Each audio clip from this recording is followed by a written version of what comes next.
I've been playing No Man's Sky since the Atlas Rises ARG and the speculation surrounding it.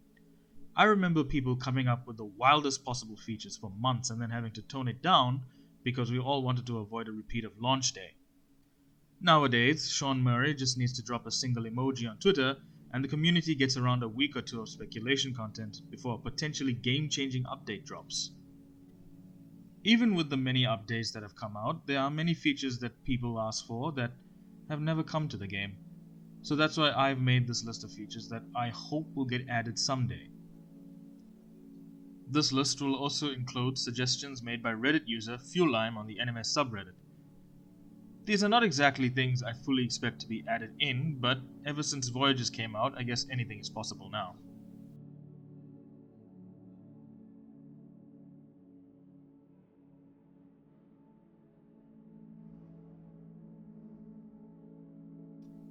Suns that can actually be visited and aren't just a visual thing.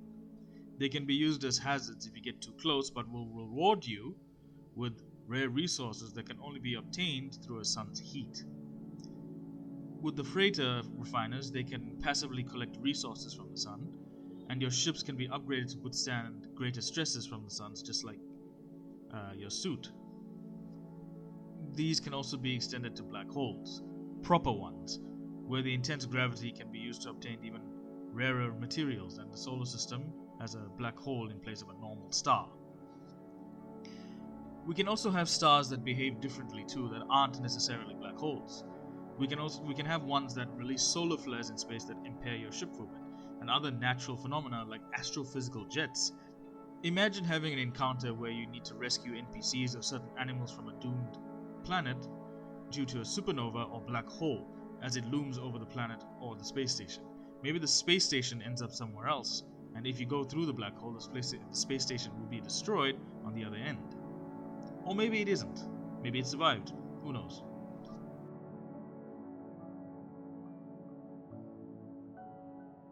There are numerous things on planets that should be there but aren't, but you won't notice until you think about it. You'll notice that there are no rivers, no waterfalls, and no biome variation. And the water is always at the same level. There are no water bodies at higher elevated terrain. I'm no programmer, but if there is some way or trick they can make these things possible, planets could feel even more stunning to be on. Things like flowing rivers and waterfalls. Having rivers that can flow into lakes or oceans and create features along them like waterfalls and rapids would be an amazing addition. Fishing would be enhanced by the addition of these features too. Now, we also have volcanoes. I know there are volcanoes. I've set a base on one of a volcanic planet, and they are exclusive to a single type of planet, rather than being on any other one. You need specific planets to have volcanoes, and even then, the volcanoes on those planets are innumerable. They're spread across its entirety, and there's only volcanoes and destroyed forests. And they are more like a large asset that's placed on the terrain like a rock.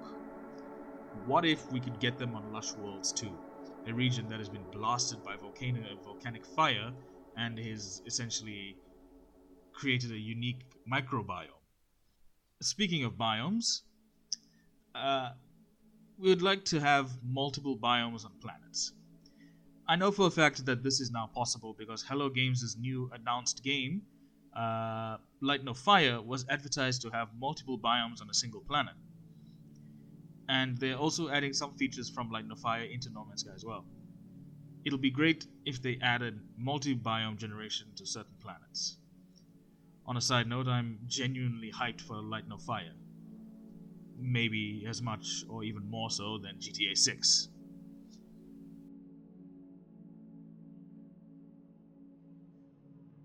While much of the community would love to have big cities on planets, bustling population centers on the surface of worlds where you could do what you do in cities, I, on the other hand, do not want to see cities on planets. Hear me out.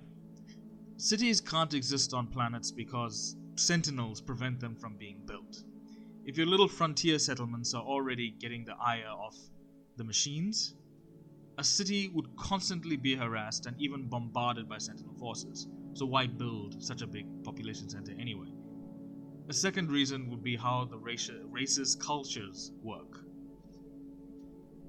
The Gek are a fallen empire. They have been stripped of their ability to conquer and enslave and can no longer build cities on planets. Although there is the case for the ruins of their massive cities that can still be made. The Korvax are a network consciousness with no need for cities. They exist as fragments of data, part of a bigger whole. And the Vy'keen are roaming nomads that hunt sentinels, kind of like space Mongols. Although they may have migrant fleets like the Quarians in Mass Effect. If cities are introduced, they should be in space stations. There's so much unused space in space stations that it would make sense and it wouldn't break law. Plus, it's a hell of a lot more interesting to have your cities in space than just on planets. If we are to take command of a space station, I'm going to refer to Fuelam's Reddit post for this. In systems with a conflict status of at war, factions may engage in battles for control of the system.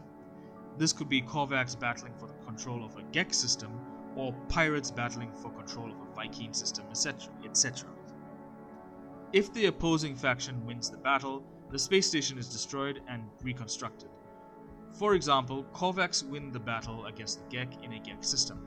It would then become a Korvax system and a Korvax space station.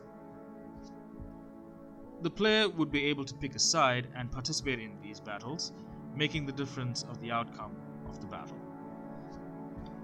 Imagine one by one being able to look at the galaxy map and see all the systems nearby taken by one faction.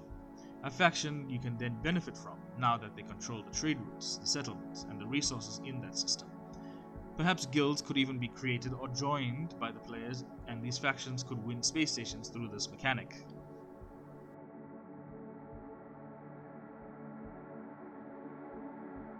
Add a weapon/tool wheel. Hear me out. I believe we should have loadout sets at a weapon wheel to make things a bit more convenient for us. No, I do not want to turn this game into GTA.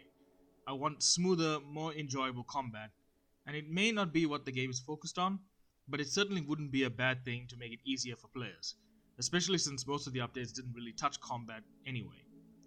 I think it's time it was given the attention it deserves. Hotkeying equipment and items we often use could help with the irritation of cycling through installed equipment. Fiddling with the menus is quite a pain as well, especially in combat.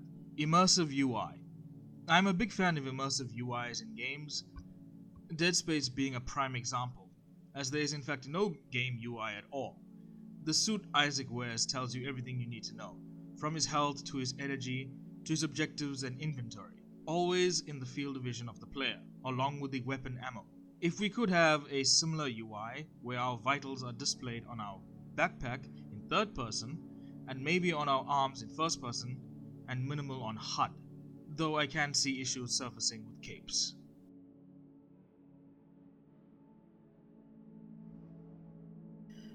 No Man's Sky's ground movement is a bit of a mixed bag.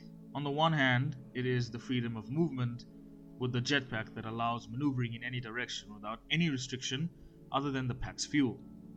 On the other is the gunplay being a rather wonky, and the controls being even more wonky. A lot of players carry several different multi-tools, but need to navigate the pop-up menu in order to access the others. Sometimes our mounting tool won't cut it when it comes to encountering sentinels. And the menu itself is another story. We could have revamped animations. The player character has various animations for third-person view, along with emotes, but basically none in first person. Even when using your multi-tool, it still kinda just floats and reloads itself. Adding animations to actions in both perspectives, in things like cooking, harvesting, and fishing, would help us feel more immersed in the universe. Add a grappling tool. I've been playing a lot of Just Cause 4 recently and found the grappling hook to be an incredibly fun tool to cause chaos with. While Just Cause's gameplay essentially revolves around this tool and has given it many crazy modifications, a more basic version for movement and traversal are mountains and out of caves through water would do quite well for No Man's Sky. We can also use the grapple to pull stuff towards us too, maybe some puzzles that can be solved with the tool. Separate mining and combat tools.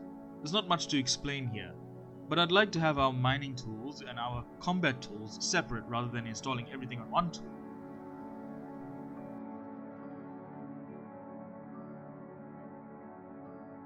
I still prefer how No Man's Sky looked in the pre-release trailers. The original art style reminded me of Journey. In fact, Giant Squid's most recent release, The Sword of the Sea, made me think back to it. Now, to be absolutely clear about what I believe before moving forward, I am happy that the game still sort of retains its 1970s retro sci-fi aesthetic, belonging to artists like Chris Foss, John Harris, Roger Dean, and Peter Elson. The game still manages to be recognizable when put next to other games like Starfield, Star Citizen, and Elite Dangerous. However, I do believe the graphical changes leading towards a more realistic aesthetic has diluted the game's visual identity.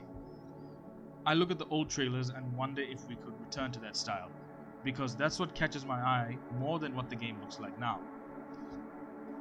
Apart from that, there is another issue. Much of the older buildings and outposts don't match the game's current visual aesthetic or graphics. On top of that, they don't have architectural distinction between each other. A Vy'keen outpost looks almost exactly the same as a Gek outpost and a Korvax outpost. The only buildings that are distinct are the Colossal Archives, and they draw from the pool of procedural assets that have no relation to the species that the system belongs to. I think it would be great if they update the older assets to the current graphics, and make them look more distinct rather than having them all be the same, letting them have specific racial, architectural, and cultural distinction between all of them, for each faction and each species, and combinations of those.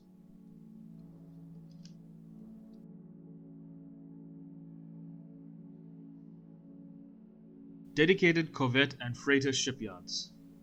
Before the Voyages update, I couldn't have fathomed being able to build our own ships from scratch like Starfield. As a fan of Treasure Planet, being able to build a spaceship that looks like an 18th century galleon was an immensely joyful addition to the game. As well as seeing everybody build their own and others using glitch building, like in the bases, to create corvettes I never expected to be possible. A testament to the creativity of the community. Glitch building being a reason of why I believe that there should be dedicated shipyards for both corvettes and freighters. And yes, I'd like to be able to build my own freighters as well. I think it is another Starfield inspiration I believe they should use. However, we should build in zero gravity with no floor, so that there is a bit more freedom with the builds. But also by not relying on glitching to make more insane builds. As for freighters, they are truly enormous ships, especially compared against the space station, even after the revamp. Lore-wise, they can be where they build the freighters and frigates, colossal starship assembly lines churning out hulking steel behemoths into the cosmos, or the inverse, dismantling them for reuse and salvage.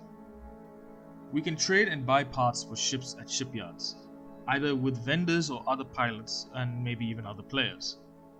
Many players want a blueprint system to purchase the designs other players built. I believe that a shipyard would be a nice place to do all these things, either by themselves or part of the existing parts of space stations. Perhaps we can also get unique missions from these shipyards too, salvage, recovery, procurement, etc.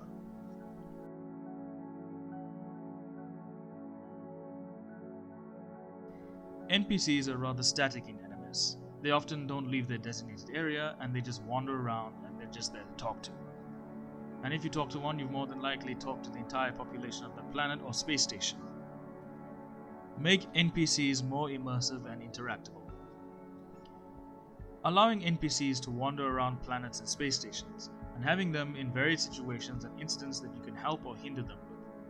Letting them engage and interact with the world around them would make the game far more immersive and organic, rather than relying on the mission agents and bounty masters.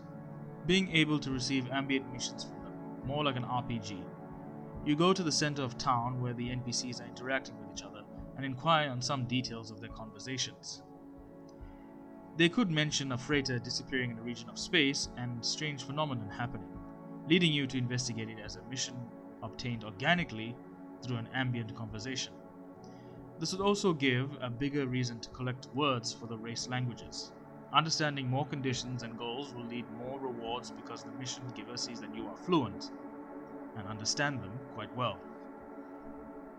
We could also apply this to the crews of your freighters, frigates, and squadrons, almost like Mass Effect, where doing squad missions and helping them with tasks will improve their performance and unlock new abilities, on top of being able to upgrade them manually.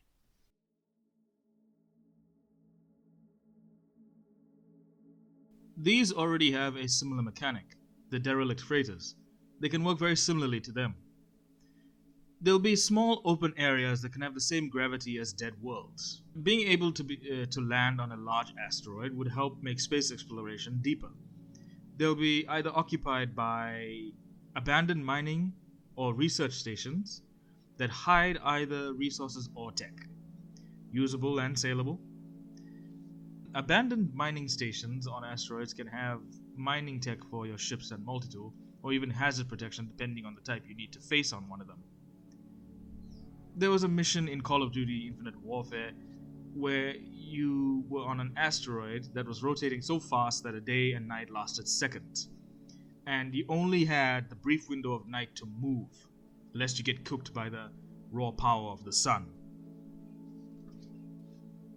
Research stations can also work the same way.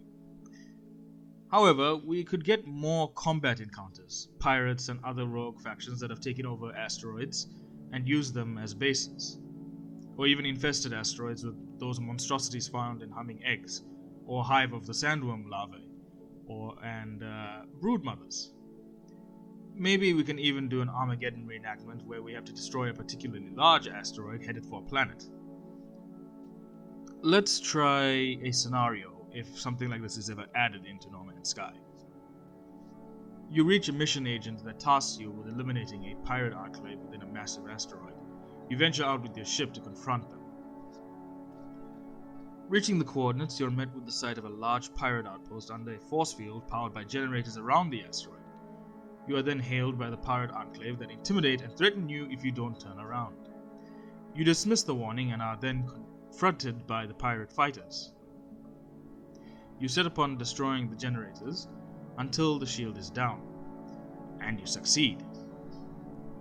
You land your starship near the base and confront ground forces within, fighting your way into the Enclave leader, then being given different choices for his fate.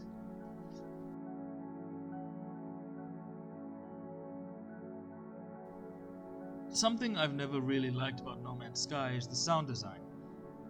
A lot of things are too loud and glitch out to be even louder. Otherwise, most of the sounds are actually rather bland. I feel like the sounds don't have enough impact. Many times there are sounds that sound exactly like TV static or pouring sand, and it gets annoying very quickly. The audio balancing is also all over the place. The only things I would say that sound alright are the multi-tools. The spaceships and their weapons do not sound great at all to me. But I remember watching a YouTuber called Marshall McGee. He did a great video on this topic if you want a better idea of what I'm talking about. Sounds need more impact and feedback, more feel to them per se. You'd be surprised how good sound design can elevate something. Just look at things like the Dune films or the Star Wars film, even Michael Bay's Transformers films. You can tell which sounds came from those franchises. There's only one sound that's very distinct to me in No Man's Sky, and it's the voice line from the suit. The soundtrack, on the other hand, is still great. 65 Days of Static and Paul Weir did an excellent job with the score for the game. Since the game is inspired by 1970s sci-fi, the sound design should reflect it too. A game that did retro, analog, and early digital sound design well is Alien Isolation. I know not a lot of people will play that because of how terrifying it actually is, but let me have a few clips here maybe.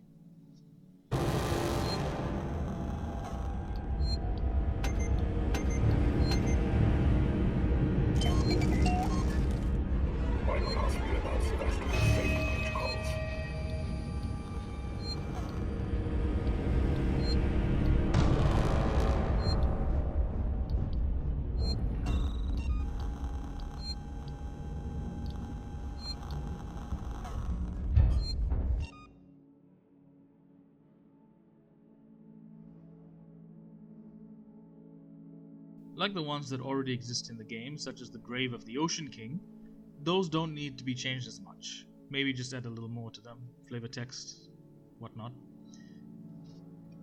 What I want to see are more akin to the space battles between pirate freighters and regular ones. Boss battles and much larger battles in space essentially, but with more variety, implementing the Leviathans and Dissonants. Perhaps the Dissonance has corrupted these gentle giants into becoming rabid and endangering travelers, freighters, and stations, forcing you to put them down in a boss fight in space, getting rewarded with materials and upgrades related to the living ships, which are an absolute pain to use as a main ship because they're so hard and tedious to upgrade. As for the Ocean Kings, maybe we can make the freighters more in-depth by arming them to fight the living Ocean Kings. Maybe Dissonance has affected them too. We can get some Assassin's Creed Black Flag kind of combat in space. Let's try a scenario of a space encounter, shall we? Scenario 1. The Celestial Kraken.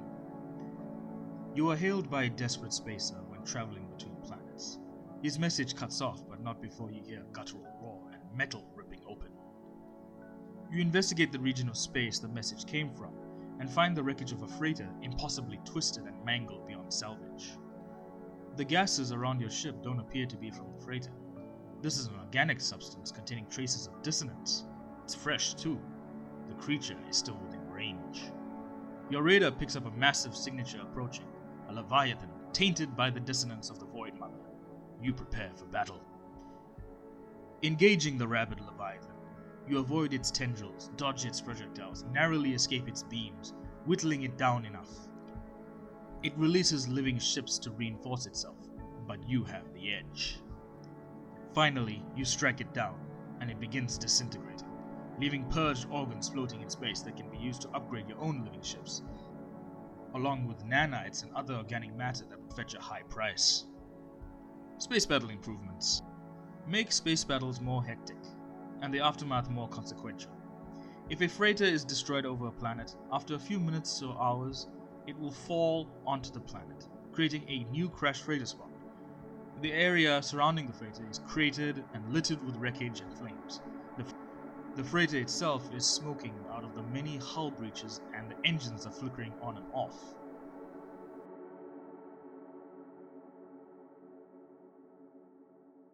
I may have touched on this topic earlier, but having a greater variety of things to do on planets as well as improving existing systems would make them a lot more immersive and interesting. Fauna scanning events. Say that you're scanning fauna and you discover that the animal has a virus that could spread and kill other fauna, possibly leading to that animal becoming extinct on that planet. You could intervene by creating a cure for them by seeking out members of that animal type and seeing which ones are resistant. If they are driven to extinction, you could reconstruct the animal using the data you scanned for a cost to resources, such as carbon or silicon, etc., depending on the animal. Or maybe a gene or trait discovered in an animal makes it become a target for poachers, and you could go either way with that, be a poacher or a ranger. In another scenario, you could be finding the carcass of an animal. You note its unusual predation marks, an animal you hadn't scanned yet, and haven't seen roaming. Then you get the opportunity to track it down, this apex predator, to a new hunting ground. It could be a boss fight or an opportunity to tame this apex, having a rare animal as either a trophy or a companion to boast and showcase it at the anomaly, or at your base. Better faction outposts and settlements. Think of a better, more immersive and engaging version like the Ubisoft outposts.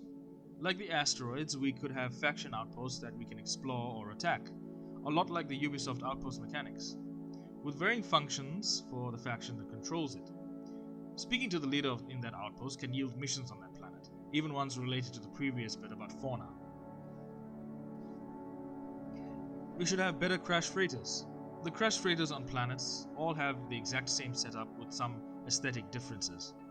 Bring the ones found in space down to planets without the low gravity, and maybe some different planet-specific hazards. Gigantic, ruined cities. I've always wanted the ruins in No Man's Sky to get an overhaul. To have massive abandoned cities with secrets to discover.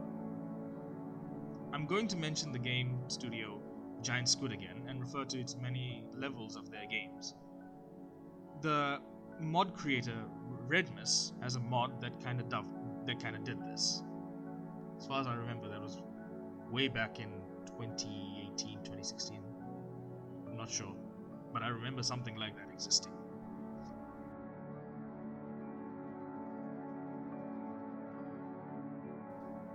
Okay, so this whole video was being made before Remnants.